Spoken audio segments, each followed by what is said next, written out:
نور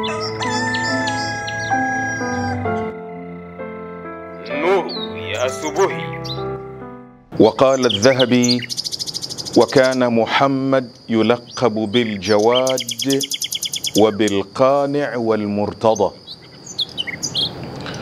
Tunaporudi kumzungumza al-Imamu al-Jawad alayhi salam, mmoja katika wale maimamu 12 ambao Mtume Muhammad sallallahu alayhi wa alihi wasallama ametuhusia kukamatana nao na kuwafuata wao na kuchukua Uislamu wa Mtume kutoka kwao.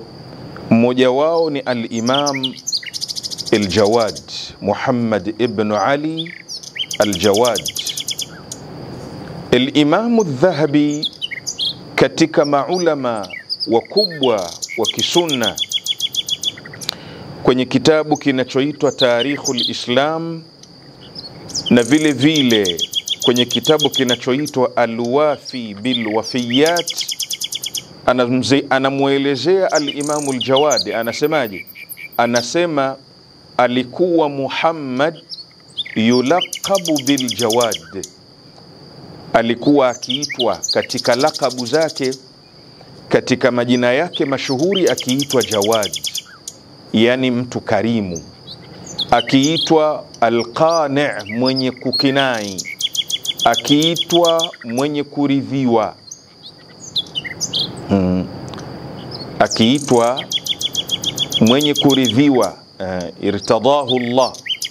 Kwa hivyo utaona majina yote haya aliyoyataja al-Imamu al-Dhahabi, mtu mwenye kuridhiwa, mtu mwenye kukinai, mtu karimu wa kupindukia, yote ni majina ya hali ya juu.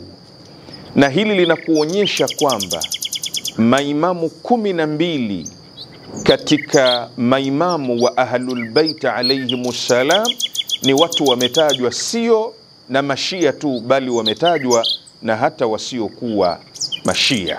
Kwa hivyo hongera kwa wale ambao wamewafanya mabwana wakubwa hawa 12 ndio watu wanaochukua Uislamu wao kutoka kwa Mtume sallallahu alayhi wa alihi wasallama.